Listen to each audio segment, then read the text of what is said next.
भ्रष्टाचारामुळं यांचं पद जाईल, हे तुरुंगात जातील. गणेश नाईकांनी एकनाथ शिंदेंना इशारा दिलाय. गणेश नाईक हे ईडीचे अधिकारी आहेत का, असा सवाल श्रीकांत शिंदेंनी केला. वरिष्ठांनी यामध्ये लक्ष घालावं अशी विनंती देखील श्रीकांत शिंदे यांनी केली.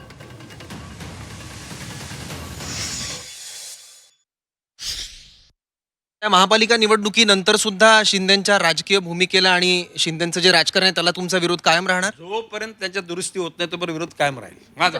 ठीक आहे, ठीक आहे. मला पक्षाचा नाही, मी I am talking personally Ganesh नाईकचा. ठीक आहे. तुम्हाला काय त्यांच्यात सुधारणा अपेक्षित आहे? त्याने सगळ्या ह्या ज्या ज्या हरामखोरीचा पैसा जो त्यांचे लोक लुटतात ना, तो बंद करावा.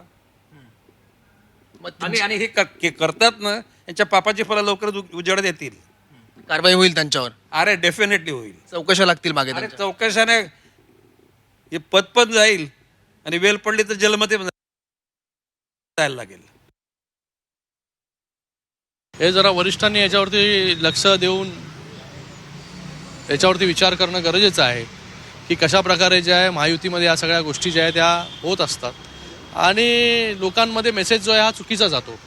शिंदे साहेबांना त्यांच्यावरती टीका करणं आणि अपेक्षित करणं, शिंदेसाहेब काहीतरी बोलते, शिंदेसाहेबांनी अजूनपर्यंत विरोधकांवरती टीका केली नाही. आणि काही लोकांचं जे आहे थोडंसं वयाच्या हिशोबाने प्रॉब्लेम होत असतो. तर मला वाटतं टीका टिप्पणी करून डिस्टर्ब करणं शिंदेसाहेबांना हे कोणालाच जमलं नाही, तर तुम्हाला पण जमणार नाही.